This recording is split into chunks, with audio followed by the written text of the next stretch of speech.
Сәлеметсіздер ме, құрметті оқушылар? Бүгінгі сабақтың тақырыбы құстар туралы не білемін? Тәуелді зат есімдердің септелуі. Сабақтың мақсаты тәуелді зат есімдер септелгенде қай септіктің жалғаулары өзгеретінін білемін.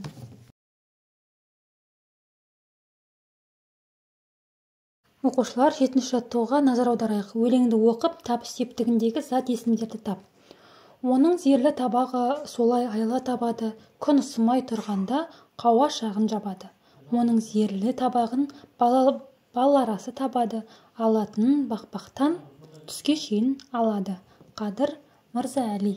Тапқан сөздеріңді сөз құрамына талда. Бұл жерде табыс септігіндегі зат есімдер қауашағын, табағын деген екі сөз. Қауашағын түбірі қауашақ, тәуелдік жалғауының жалғауы, табыс септігінің жалғауы. Табағын түбірі табақ, тәуелдік жалғауының жалғауы, табыс септігінің жалғауы болып тұр. Жаттығу. Берілген сөзді септе. Жыл құсы. Бұл сөзді септегенде қай септік жалғаулары өзгерді? Атау септігі жыл құсы, ілік септігі жыл құсының, барыс септігі жыл құсына, табыс септігі жыл құсын, жатыс септігі жыл құсында, шығыс септігі жыл құсынан, көмектес септігі жыл құсымен. Бұл жерде өзгеріске ұшыраған септіктердің жалғаулары барыс, табыс, жатыс септіктердің жалғаулары өзгеріп тұр. 3-ші жақтағы тәуелді зат есімдер септелгенде төмендегі септіктерге мынадай септік жалғаулар жалғанады. Барыс септігі не, досына, дәптеріне, табыс септігі досын, дәптерін, жатыс септігі нде, досында, дәптерінде. 9-ші жаттығуға назар аударайық. Төмендегі сөздерді пайдаланып, өтірік өлеңді қалпына келтіріп жаз.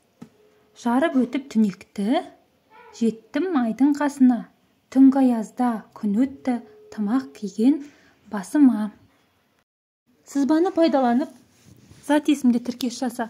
Сол қатарда ағасы, інің, үйі, досы, терезе, мәулен деген сөздер берілсе, оң жақ қатарда көрді, берді, үйретті, тұрады, шақырды, көмектесті, ашты деген етістіктер берілген. Сол жақтағы зат есімдерге ортадағы жалғауларды жалғау арқылы зат есімді тіркес жасаймыз.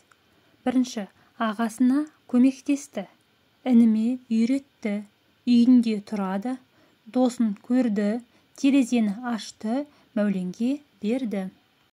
Оқушылар, 11-ші жаттығуға назар аударайық. Мәтінді оқы. Қарамен жазылған сөздерді көшіріп жазып, сөз құрамына талда. Олардың қай септікте тұрғанын айт. Қырғауыл. Қайрат жазғы демалыста ауылға барды. Атасына шөп орысып жүрді. Бірде қамыс арасындағы соқпақпен үйіне қайтып келе жатты. Күн ыстық.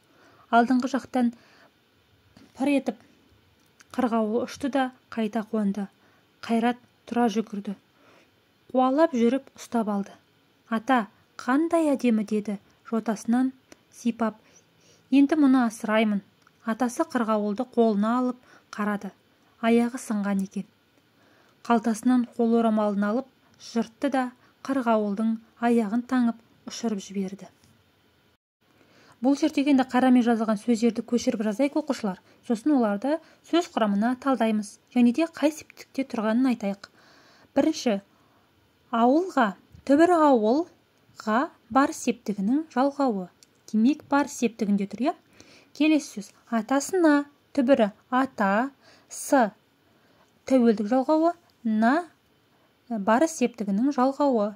Келесі сөз, үйіне, түбірі үй, тәуелдік жалғауы, барыс септігінің жалғауы. Қырғауыл, қырғауылды, түбірі қырғауыл, табыс септігінің жалғауы. Қолына, түбірі қол, тәуелдік жалғауы, барыс септігінің жалғауы. Келесі, қалтасынан, түбірі қалта, тәуелдік жалғауы, шығыс септігінің жалғауы. Келесі, қол орамалын, түбірі қол орамал, тәуелдік жалғауы, табыс септігінің жалғауы болып тұр. Соңғы сөз, аяғын, түбірі аяқ, тәуелдік жалғауы, табыс септігінің жалғауы болып тұр. 12-ші жаттығу әріптерден Б әрпінен басталып, Н әрпіне аяқталған құс атауын тауып оқы. Тапқан құстың атын түбір күйінде және тәуелдік жалғап септе. Бұл жерде бір қазан деген құстың атауы шығады. Енді осыларды түбір күйінде және тәуелдік жалғап септеп көрейік.